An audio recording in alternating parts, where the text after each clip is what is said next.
exactly is a family farm? We explore that question and more with Suzanne Beinlich on this episode of Food, Flowers, and Fun.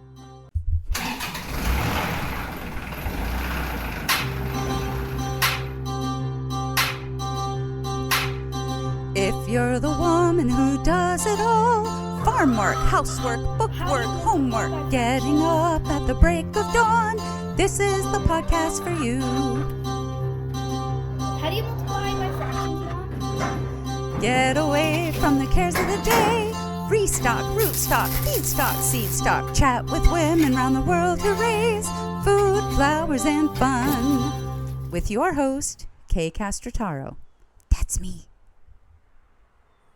Welcome back to Food, Flowers, and Fun. I am your host, Kay Castrataro. As always, we are sponsored by Penlight for Farmers, helping you to create purposeful farm lives rich in time, energy, and abundance. Today, I have Suzanne Beinlich with me of Triple B Farms. You're going to love our conversation. Suzanne, welcome. Thanks for joining us. Oh, thank you for having me. So I'm so excited to have you share your farm story. You made a comment that you never considered yourself a farmer. And I like talking to people who don't consider themselves farmers, and then I can convince them that they really are, because that makes me feel good. So why don't you start with telling us how you did get into this crazy farm life that we all live, and what you're doing right now? Okay, so I was born into a dairy farming family in New Jersey. They no longer milk cows today, but I wanted to work with dairy cattle basically my whole life. That was my goal, to be a large animal veterinarian. Decided to go to undergraduate school at Penn State. And while I was there getting my pre-vet degree to apply to vet school, I met my husband, who was raised in Pittsburgh. Obviously, that's where I am located. And he was getting his small fruits and vegetables horticultural degree, as well as an animal science degree, so that he could go back onto his family's farm. I did apply to vet school. I was accepted to vet school, but I declined when he made the statement, "I'm not sure we'll be together in 4 years if you go to vet school." So I decided to come back to his business with him. And I've been here for nearly 30 years. Oh, and we all find these interesting little tipping points where we make decisions sometimes based on our decisions, sometimes based on other people's decisions. And I'm always really interested, especially for women, about that dynamic where we have a life goal and then we meet the man. Yes. And God bless them. They sometimes are like, "Oh, sure, honey, go follow your dreams." And in other hands, they're like, "Oh no, sorry, I've got my dream, and you're either coming with me or we're splitting up." Which I will preface by saying both of those approaches are completely legitimate. Like, relationships are different for everybody, and so there's no right or wrong way to do it. But I always wanted to be a large animal vet as well, and chose not to for many different reasons. So there's a part of my heart that aches when I hear that on your behalf. I do think that, especially in our younger years, we have so much to look forward to and to expectation of a fabulous life that we really do allow love to conquer all. And I do believe, obviously I'm still with my husband 30 years. Love is there, but it definitely is a mature love that has changed over the years. Yeah. And I think, that's really important, because especially when we're younger, and I think especially for women, I don't think men have this same degree of pressure to conform themselves in order to have the marriage and the family. Like, I don't think that pressure is there. If there is a man out there listening who wants to argue that point with me, I would love to hear from you, because, I'm definitely speaking from a woman's perspective.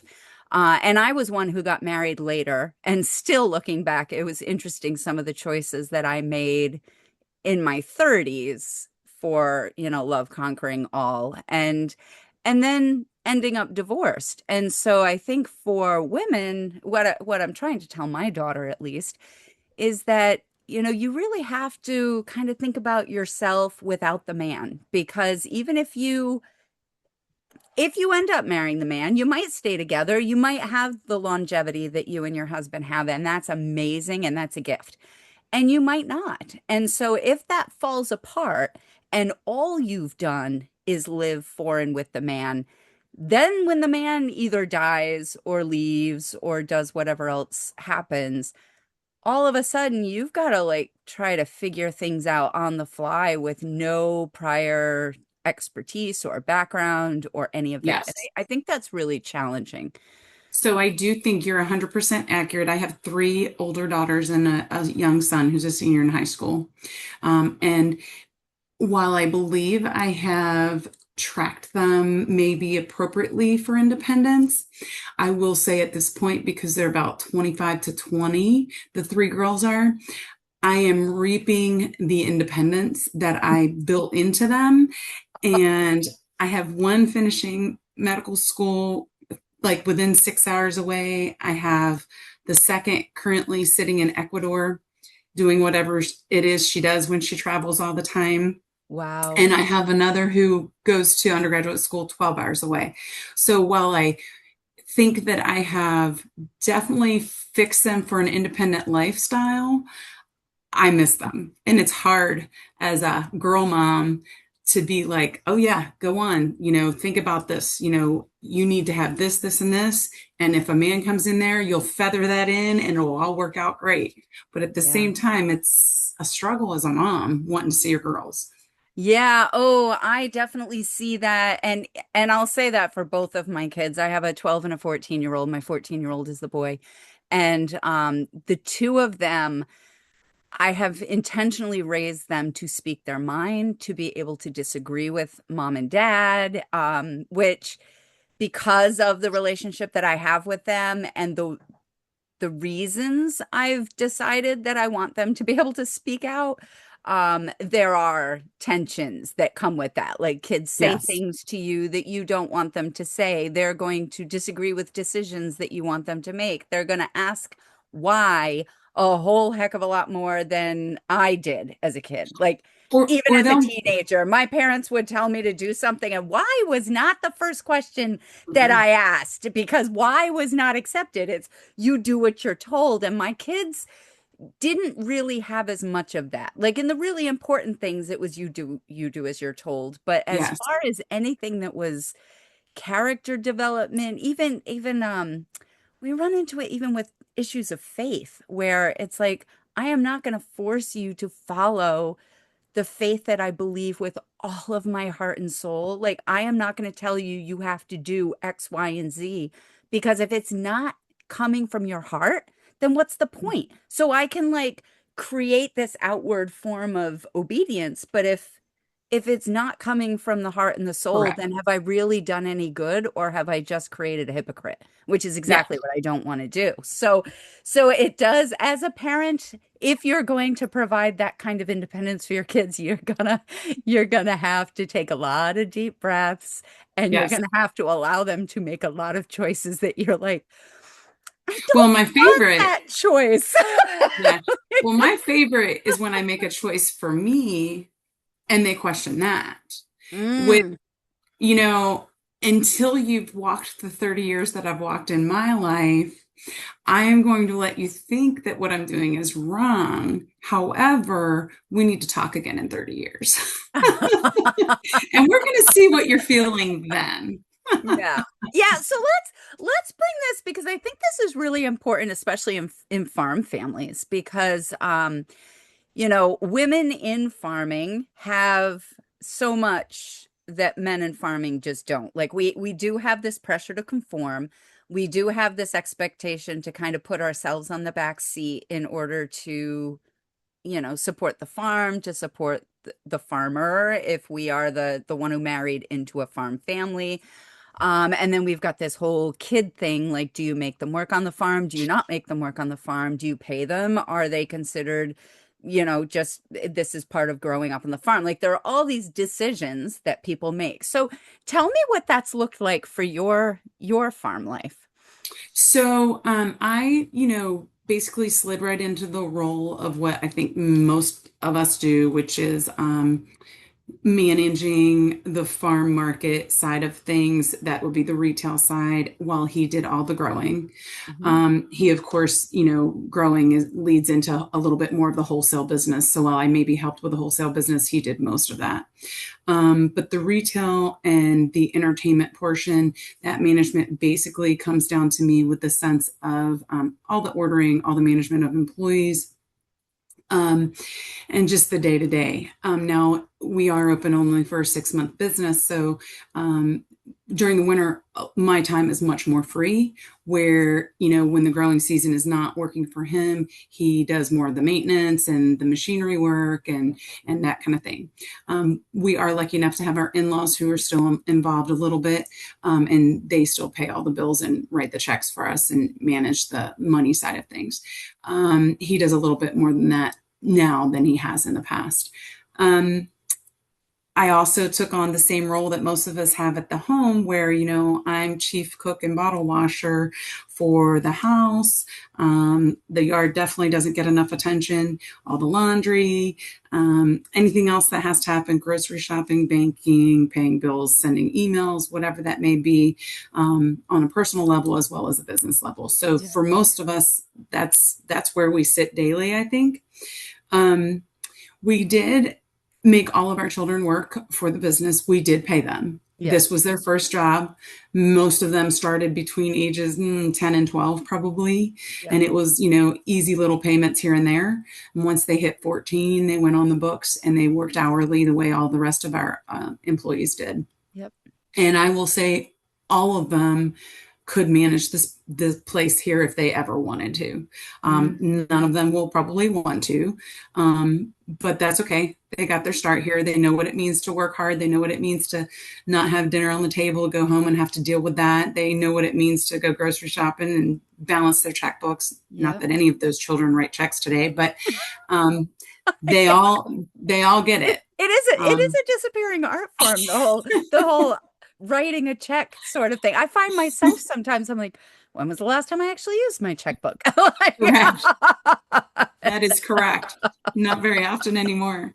no, I Um, don't know if it's a good thing, a bad thing, or just a thing, but it does make me feel a little outdated. Like it's interesting how quickly I have hit that point where I'm like, wait a minute. Nobody uses these things anymore. I thought this was like the way we paid for things. Yeah. that's right. I think my oldest wrote her first check and maybe her only check for her first car purchase. And that was the only time. And my second daughter, who's about to purchase her own first car, I'm not sure how she's going to do that. I'm assuming electronically. Haven't talked to her about that yet. Well, I'm curious if you can even, huh? What that, well, I mean, with it doesn't matter. Well, That whatever it is an is, aside. That is an aside, but it is an interesting question, is it not? well, I guarantee it'll have a $3 or 3% convenience fee on it if it is through a credit card. Yes. Because Yes. that's how those things work. At least, well, and you know that especially from running the marketing side of the Yes. business, because that is one of those expenses right off the top that you pay for the convenience. And I try not Correct. to gripe about that because, I have online payments that are available for my consulting business, and they are providing me a service by Yes. allowing people to pay however they want from whatever part of the world that they are in. They can convert to, you know, lira, Yes. whatever else they need to convert to, and that's a happy thing for me. So yes, I have to also give props to that. Everybody has to make a living. So Yes. so Yes. so you were also saying that you manage the workers, seeing as we were talking about paying people and paperwork and all that kind of stuff. And you were talking about having some H2A workers. And I'm always curious about how that works in this environment, because we are, and I'm making an assumption here, so correct me if I'm wrong, but I feel like it's a different environment for H2A workers now than it was even 5 years ago. And I'm curious as to if that's been your experience or not. We have not. well, let's just say up front, I don't manage them directly. I work with them. My husband manages them for the most part because they're really on the growing side, obviously. Yep. Um, Honestly, we've been very, very lucky in all of the years. I believe we've had H2A workers for at least 10 years, maybe 15. And it started out with a couple people that we had known, and it kind of shifted to other people that they knew in their village. And then from there on, it's been the same family that has had different people that have aged up into Into the the system. arena of wanting to work. Yeah. Yeah. So we've kind of just been able to keep the same family, and Hmm. honestly, they're like family to us. And so it's not maybe the same setup as what maybe you're thinking of. I mean, we don't have large numbers. We have about 5 to 6 people. And again, my kids grew up with them. They used to eat tacos with them every day at lunch. I mean, they would get popsicles as a treat in the afternoon. I mean, it's just really been more of a family affair because we've known Yeah. them for so long and their Yeah. families for so long. Oh, I think that's really beautiful. So it sounds like they're integrated into your wider community as well. Very much. If they've Yes. been there that long, and Hmm. that's good. That makes me feel Yeah. good because I Yeah, feel like there's absolutely. so much tension about having people who aren't, Americans in here, Yeah. or, however we want to just frame that discussion. And so I always wonder what that's like for the farm workers coming in, but also for the farmers dealing with that because they are family. And so, you don't want to see your family going through hard times, even if No, they're family no, from another country. You no, know? absolutely not. No, Yes. no. We've never really had any bad experiences that way. Oh, that's amazing. That's so good to hear. Oh, that's good news for today on Food, Flowers, and Fun. That makes me happy. Um, so talk to me a little bit. You did mention that your in-laws are still involved in the farm decision making, and I try to bring up the ideas of succession planning and transitioning and what that looks like for farmers because every farm family does it differently. Some farm Hmm. families don't do it at all. Some Hmm. farm families do it very proactively, and so I kind of like to hear how other people are experiencing that. So, what is that transition looking like for you? You said that your husband was starting to do a little more of the books, so Yeah, your so in-laws were doing that. they've had probably for pushing 15 years or so, they've had, paperwork documentation where the three of them are co-owners I see. of the business. And over the years, a little bit more has been delved into my husband's, his paperwork. It's his business. And I would say it's been fairly smooth. I mean, they're older. They're all both over 80. Mm, So I think that is a challenge, especially if they've been fairly active up until that point. yeah, Um, they want to see things continue as they saw it working when they were in their prime. I right. mean, time goes on, and in the last 5 years, what we've done in the last 5 years is different than what it was in 2020. Right. So we're working through that, and I think that it's just a shift in mindset. And as they get older and take a little bit more time off, it doesn't matter as much to them.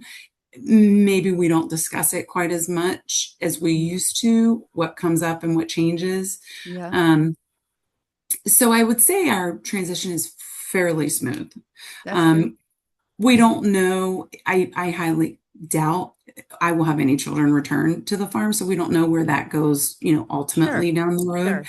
Um, but in their case, I mean, they can't control that either. So, Right. Oh, no, if we are wise, we do not control the futures of our children because yes, it will bite somebody in the butt at yeah, some well, point. yes, yes. And sometimes we don't realize the ramifications of that, but putting too much pressure. What I've heard a lot on this show is that people will move away from the farm for lots of different purposes, and then it's really interesting how many times they come back. you know, Really? and maybe they and if they don't come back, their children often will. So it's like this Mm, very interesting, like I do think there's a DNA thing where yeah, it just pops up and people are like, I got to go back to the farm. Sometimes they do it because their parents are aging out and they just right. need to be there to take care of them. And then they're like, oh, I really miss this farming thing. Um, Mm-hmm.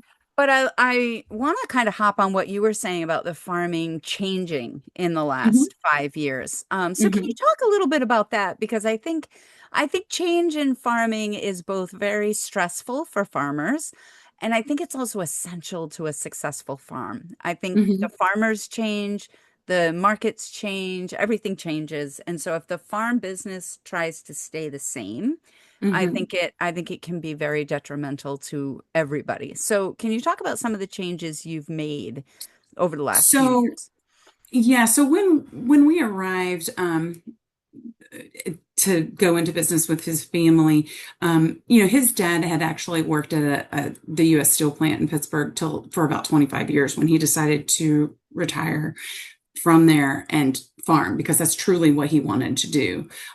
His father wanted him to work at U.S. Steel, so he did that for a while, and it didn't work out See very what I well. said about telling your kids what to do? Sooner or later, they're going to rebel. They might be 50 when they do it, but So they took everything that they had done and put it into the farm and started with their first crop of strawberries. And a couple years later, they expanded that to pumpkins. And then with that, they decided they were going to do a little bit of entertainment in the sense of fall hay rides, pick your own pumpkin. They put up a few displays, which kind of morphed and grew into like a 300 headed pumpkin character display of all oh, the wow. Disney movies, nursery rhymes, TV shows that children enjoy.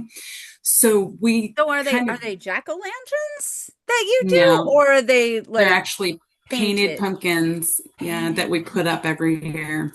So Who now does when that? you look at Okay, that, I'm gonna just stop here for a minute. This is what I do. Something I'm like a squirrel. Woo! Bright shiny object. So I'm fascinated by this. We have a zoo and park, Roger Williams Park and Zoo in Rhode Island, and every year they do a big jack-o'-lantern festival. And mhm, so they mhm, do carved, it's like mhm, thousands of carved mhm. lit pumpkins. Amazing. But I'm loving the painted pumpkins. So who does this? How did you get into this? Like, do you guys paint them? Do you hire paint? Do you do a contest? So Like, talk to it me. used to be when it was a very small display and it was maybe 4 or 5 different, and they are life size. They're not miniature. Oh, When they were first started, when my mother-in-law created them, she would just take the paint markers and paint the faces on pumpkins, and they would put them up. It was not really a big deal. Now today, with over 300 of those characters to put up, I have one employee. Well, I have two employees basically that have been doing it for the longest, and she does majority of the face painting and I do most of the building and construction with other help, obviously, other help. It takes us about a full 30 days to put the entire display up. And that's in addition to, like, that's not obviously not our only display, but we have other games and paraphernalia that goes around with our fall festival. okay. So 30 days, 300 pumpkin statues. That's 10 a day. That's like, Yeah, so we're lucky because once you build the bodies yeah, and you can reuse we are them. able to store them from year to year. I mean, we have to redress a percentage every year just because they stand up basically from mid-September till November 1. So the Right. sun on all of those costumes, clothes, that kind of thing, I mean, it just eats right through it. Well, and then you've got them in storage. So I mean, if you're Correct. storing, like, think about a wedding dress. If you're storing a wedding dress, not my wedding dress per se, but wedding dresses that are actually properly stored, like they're supposed to have a big box and stuffing and Yes. they get treated Yes. and like all kinds of stuff happens to them to keep them looking good just Correct. being stored. And so how much storage space does that take? Now you've got me on a I'm telling you, I'm fascinated by this. How much storage space does it take for that? It's a rail car storage container like you would get off the of a train. car. A rail car. Oh, so we're not talking a tractor trailer truck. We're talking a rail car. Yeah, I mean, That's I a think they're lot similar bigger. sizing, but I don't, I'm not sure they are. Okay. I mean, they might be. They might be, but I feel like I'm picturing the cars that go by. My sister's got a train track by her place, and I feel like they're bigger, but wow, a whole rail car. And so do you sew the costumes yourself? So Do you buy them like at we a Halloween sew some. Yeah, I store? mean, sewing is a lost art as well. I mean, I sew only because my mother taught me how to. I was in 4-H for sewing, but even I don't sew that much. But if we need something sewed, I can certainly do it. Sure. We have a couple employees that can do some hand sewing, but most of it is really, utilizing costumes, clothing, going to the thrift store, picking up, things for 25 cents. A lot Yeah. of it is just trying to reutilize and reuse anything that is already available, Yeah. um, to make it look like the character. Right. And in general, you can get pretty close enough that people know who they are. We do not put out signs explaining what the display is. So when we have, like So we do. if one person thinks it's Belle and another person thinks it's Cinderella, that's great. Well, they're two Because separate displays. I know. I mean, they've got different hair colors and everything. I'm Yeah, being yeah, very dramatic about my yeah, differences.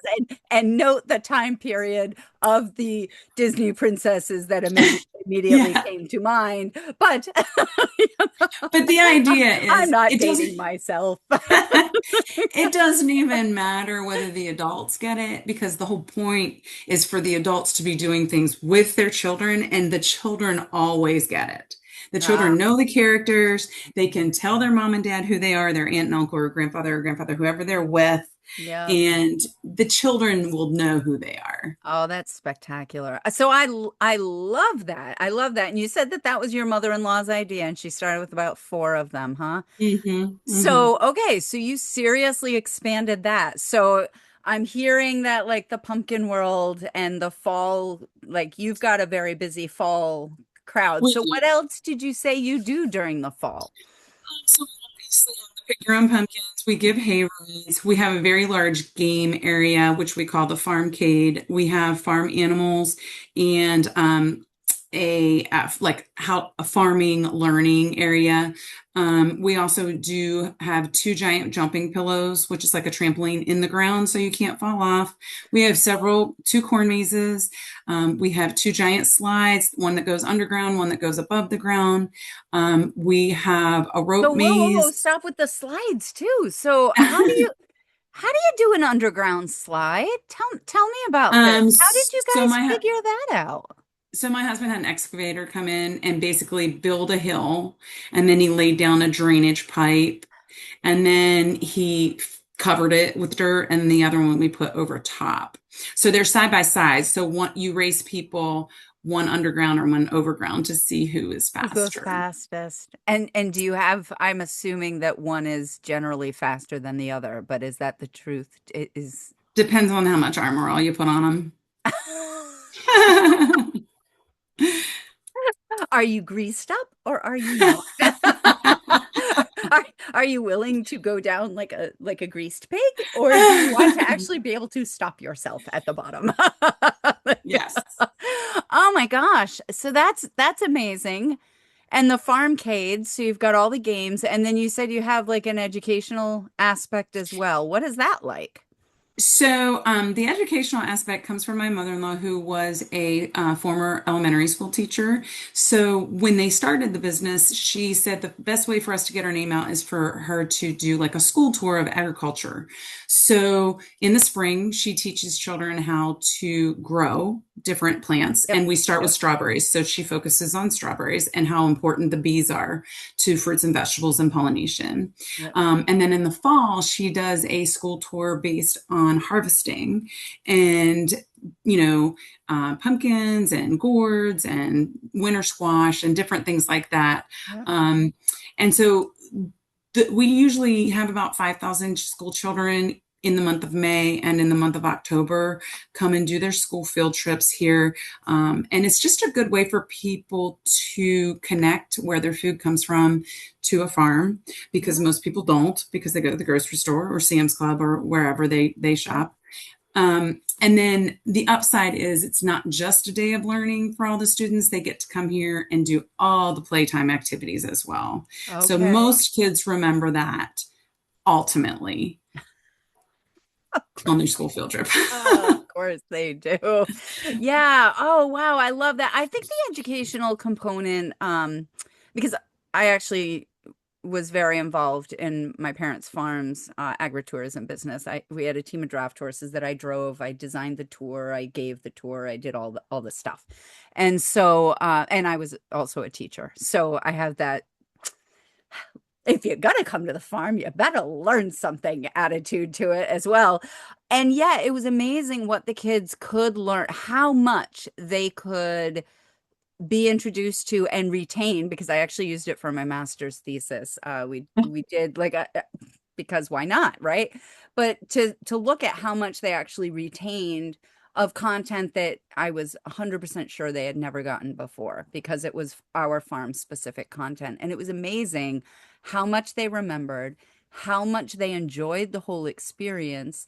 And I think it's really important that we take these opportunities as farmers to do education in a fun way and hands-on. We always Mhm. would do like, let's go pick pumpkins or pick apples or Mhm. strawberries or do planting in the spring or, then the Mhm. summer we'd do little transplants as well, just so that um they had more connection with where their food comes from and Yes. with what it means to actually be outside, because a lot Mhm. of kids now are not even connected to the farm at all. And Well, so, and especially in our location, I mean, we really only are about 15 miles outside of Pittsburgh. So many of these children urban. do not get to go out and have green space Yeah. and, open air Yes. and clean air and just I don't want to say freedom because obviously the teachers and our school tour group girls, they're led, the kids are led, but they have time to run around and be in the open air and the fresh air and just the environment that they don't see on a daily basis. Right. Yeah, city freedom is I worked with kids in the inner city of Chicago in the Dearborn projects when I was in college, and they have a very different type of freedom. They have in some ways more freedom in the fact that from the time they're itty bitty, they're like running all through the projects and this like building to building, and they're just this Yeah, free little mob of kids going where they wish to go. And yet it's a completely different environment, and it doesn't always have that sense of safety and definitely not the same connection with nature. And I think that science itself is proving how important nature is. Green space, yeah. trees, plants, dirt. That's the other thing. When you're Mhm. in a city, you might have all kinds of freedom, but you're on pavement. Like All the everything time. is Yeah. paved. And so Mhm. that ability to just let your feet sink into the earth Mhm. and get that literal grounding is something that we can't overestimate how valuable that is for kids who don't have that all the time, and for adults too. Oh, absolutely. I'm sure that the adults who come with the tour, I'm sure that's the one that every parent, grandparent, aunt, uncle, cousin, like they're like, I want to go to the farm field trip. I'll supervise on the bus of screaming children. You Yeah. Yeah, for sure. know? Yes. Yes. Oh, amazing. So, in the transitions that you've made over these last 5 years, what is the one that you feel the most personally attached to? Like, what do you take the most pride in, or do you think is just, yeah, I think what is the one that you look back and you're like, oh, I'm really glad we did that? Or conversely, So boy, wish we hadn't done that or tried X, Y, or Z that we did once and said never again. Yeah, so I really can say pretty firmly that there was never really anything that we tried that was like a complete failure. We just learned from it and maybe adjusted some things. Mm, I'll give you an example of that. we had many people put in a 5 to 6 acre corn maze, and they have people walk through it. It takes over an hour, and then they do it at night with a flashlight, things like that. We Nice. did that for several years, and we just didn't have enough of a following to do that. But what we learned was a lot of people in the Pittsburgh area just don't want to be that tied down for that long of a period of time to do an event. So we basically took Interesting. that idea and split it into two different corn mazes. Okay, I was One's curious on, about the two corn mazes. Yep. yeah, Okay. so one we've always had in the lower portion of the farm, and it's right behind school children's mini playground. And then the other is on top of the hill. And I'm not going to say it's harder, but we tend to find that people like to have two different places to do it. And maybe it's just because when they get there for the day, maybe they start down at the bottom part of the farm and they don't want to do everything that takes thinking, like getting out of a maze at 10 a.m. But by 2 o'clock, when they're at the top of the hill, they're okay with trying to figure it out and taking that time. So Oh, that's I'm not so sure. funny. I hear that and I'm like, oh, the only time I want to do a corn maze is first thing in the morning when I have all day to get lost, find my way out, go through my emotions of why the heck can't I remember which direction I just went? Yeah, yeah, we've done the corn maze thing, as you can tell. I resonate with that. But I think maybe the best thing that we have done, my husband obviously was a very large part in this, was um, pick your own 30 years ago was huge because people did a lot of freezing, a lot of jamming, a lot of canning. That kind of took a tide there for maybe 20 years ago. It was maybe at its lowest point. Mm, And we were able to, his growing ability is, I will say, pretty outstanding. yeah, So his ability to grow strawberries, raspberries, blueberries, and peaches when the weather cooperates is pretty extraordinary. So he has a very successful crop. And we have really been able to garner ourselves as the place for everyone to come do the pick your own with your families. Now, we may not be selling flats and flats and flats of strawberries or blueberries or black raspberries the way we did 30 years ago for the people that yeah. can and didn't make jam, but it's been a really pretty um, example of families coming together, enjoying the day, figuring out how they grow, seeing how they grow, and taking that knowledge home, and then maybe making blueberry jam or making raspberry jam as a family and enjoying it throughout the winter. Right.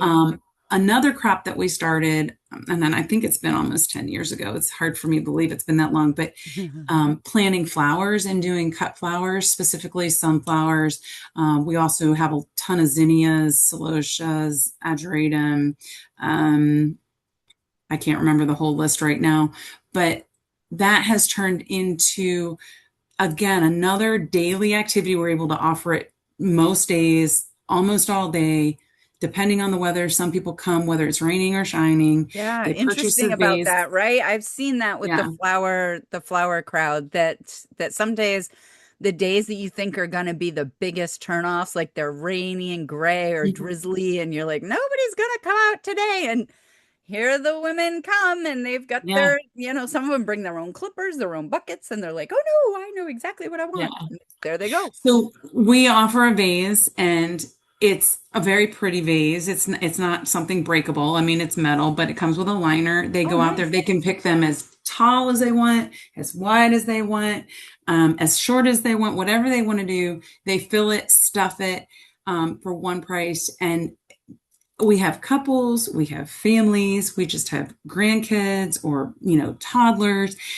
And everybody gets out to that flower field and they find the caterpillars and they watch the butterflies and they see the different kind of birds flying in amongst Yep. the flowers. And it happens to be right next to one of our farm ponds.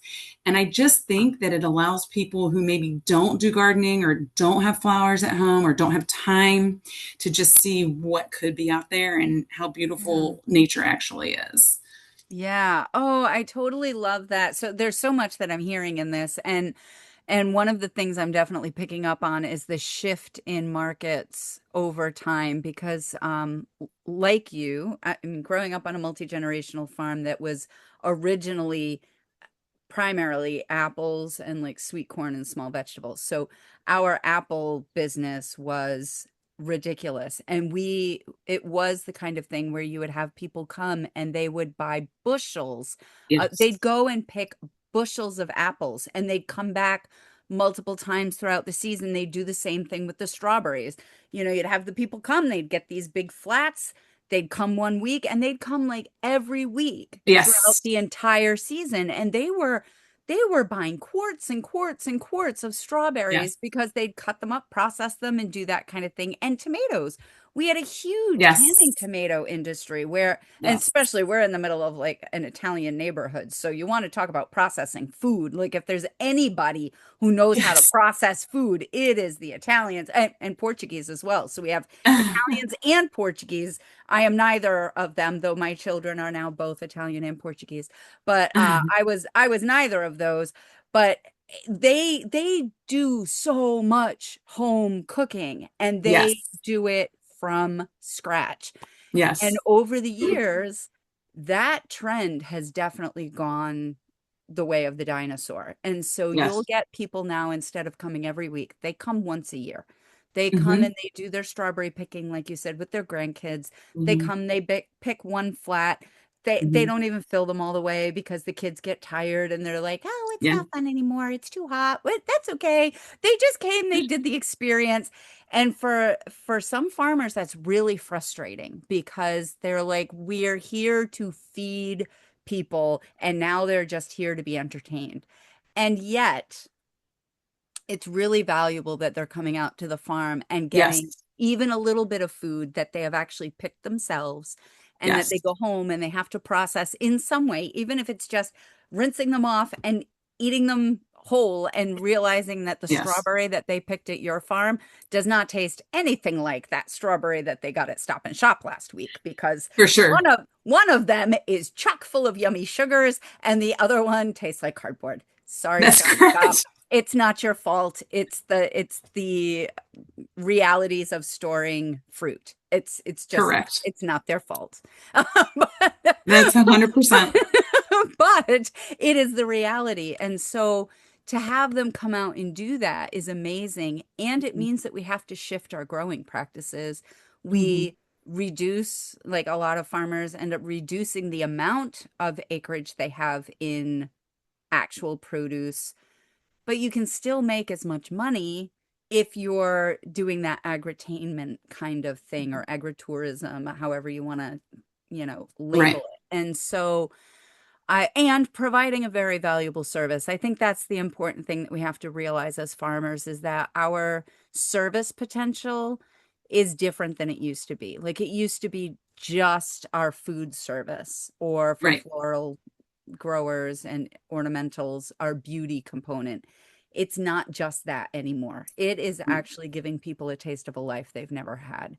It's Correct. giving them a breathing space that they've never had. It's giving them quiet that they've Hmm. never had. Like so many people have never been in a place where they could just listen to the birds. Like even I'm in a relatively rural area, but I'm on the main drag. The fire station's just up the road. There's a school further up the road with the town hall just on the other side of it. So like this road is constant traffic, constantly. So even though I hear all the birds, I'm constantly hearing the traffic. And when you get out Yeah. on a big farm, that traffic fades away and you can Correct. actually just hear the birds. You can Yeah. hear the sound that the pond makes, even if it's not like flowing, because the ponds have their own ecosystem and Absolutely. the water makes a sound. So, oh gosh, I'm We looking at this also, and but I we know, also offer oh, them family time. I mean, offering yes. them family time. So we are basically, anybody that's coming here for the day is driving a minimum of an hour because of where we're located. Yep. So they're getting the family time in the car. And if any of you have been in a car for a long period of time, if you're in there with kids, that's probably one of the best times. You can always get them to talk about whatever is actually on their mind. If you shut off their technology, and may Yeah. I make a plug for that, right? I'm not kidding. Like, do not allow them to have their headphones, to have their phones in their hands. Take those things away when you get in the car. And yes, I promise you there will be squabbling. There will be. But Yeah. you will also have conversations that you will miss out on because now, like my kids want to get in there with their Chromebooks. They want to listen to their own iPods. And I'm like, no, no, we take all this off and we get to listen to mommy's music. So you're Yeah. going to listen to Cat Stevens and you're going to like it or you're going to hate it. But we're going to have a shared musical history here and they can pick music. Like we take turns and do all that, but it's like and then when something comes up, the music goes off and I'm like, all right, let's talk about that. So we can just focus on each other and we fight One, and we squabble, but get rid of the tech in the car, yeah. please, for all of Ooh. your sakes. That's One my curious thing. thing. So in 30 years, we used to have to put signage up. Every crop that changed, we would put a new sign up for people could find us because of our location being so far out of town. So we would start with strawberry signs and then we would move to corn signs and then we would move Yep. to pumpkin signs. So we've done this all these years. We've changed these to these signs. And so this year we changed it to our farm logo, which it doesn't make any difference, but it gets people here. Well, we think it gets people here because my husband's theory is everybody has a GPS, nobody needs to have the signs put up. But Everybody I needs said, the signs. but I They said, need a jog. listen, Give them the think signs. about it this way. If we had two, three, or four kids like we used to have in a car, and we could get 5 to 6 miles out from a place, And see the wouldn't it be sign. fun to see who could see the sign first in the vehicle? And we used to play games like that all the time, and the Yep. ABC game, and going around, and you know the games. Everybody How many knows them. how many license plates from different Yes, states can you find? And around absolutely. Pittsburgh, there must be a lot of them. So we kept the signs, and I said, I think it's just fun to think, at least in my brain, that these kids are looking for these signs on their way to the farm where they have lots of fun, or they're picking their fruits and vegetables. They are. They are. It's true. And even as adults navigating, let me tell you, GPS is almost right most of the time. And it's also very often wrong. So having a sign to assure you that the GPS is not bringing you to a different state is always a good thing. Yes, for sure. And it is that thing, like I can remember we went to Storyland or something in where is that? New Hampshire or something. And it was the same way. My parents were like, just look for the signs. And we were like, where are the signs? Where are the signs? For hours, where are the signs? That's Yes, right. it at least keeps them occupied. So, oh my gosh, Suzanne, I'm having so much fun. And I realize that we want to allow you to actually close up your farm stand on time. So I'm going to have to let you go, which is just heartbreaking.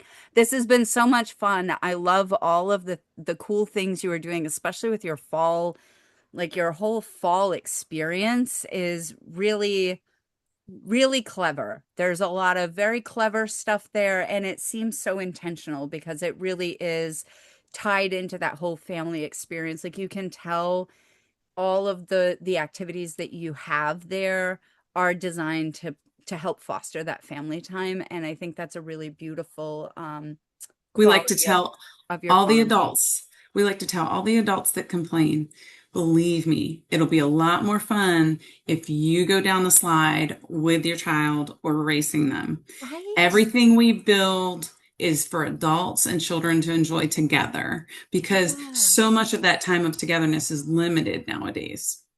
It is limited anyway. I mean, we look at our kids and we're like, "Ooh, we have to raise them." Actually, let me reframe. Get my acting face on. We have to raise our kids for 20 years, and it's a lot of work. Yes, it is. I've got my kids away for the week and I feel like I'm playing hooky, let me tell you. But those 20 years go by so fast. And like I can't believe my son is already starting to tell me that he's going to be driving. And I'm like, whoa, whoa, 14-year-old child of mine. Like, weren't you just a newborn in my arms with me saying, wait a minute, they're sending me home with you? Like, how do I know if I'm gonna screw you up? I don't know what I'm doing wrong. I've never had like babysat my whole life, but I've never had one of these things 24/7.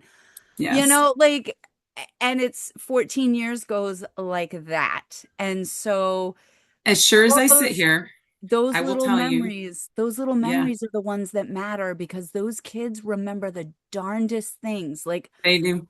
I took one trip with my two kids out to Wisconsin. They were 2 and 4. Those two little buggers still have memories of that. Now, how much of it is, Yeah.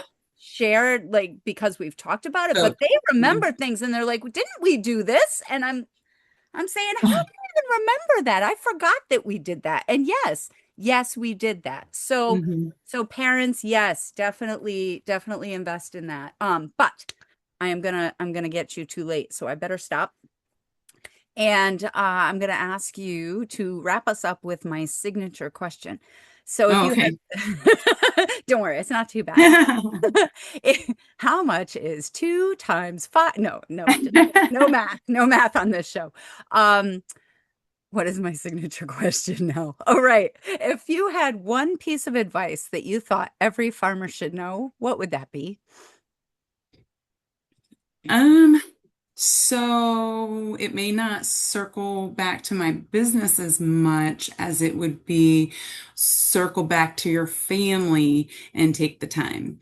Because in response to some of the stuff you just said about your children, I'm a firm believer that every parent does screw up their children, not purposefully. And we certainly, I don't believe we mess them up that badly. But there are things that we do that will make them think differently than other people. But Nobody the gets time out of life unscarred. correct.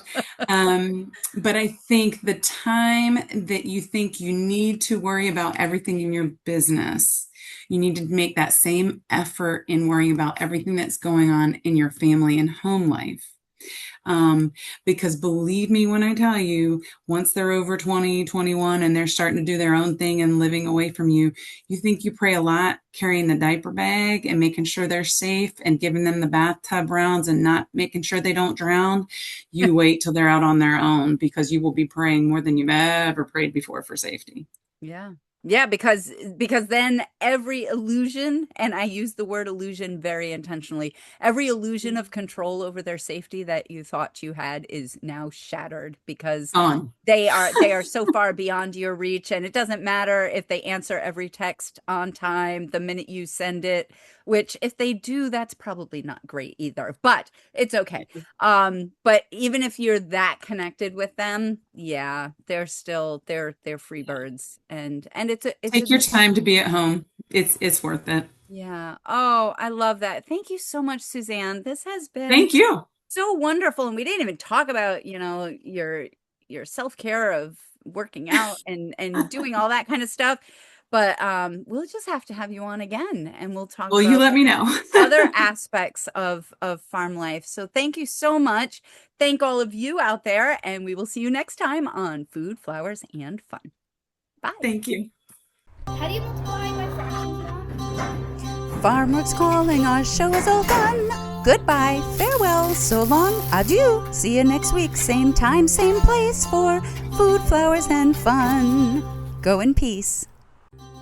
Visit us at www.penlightfarmers.com.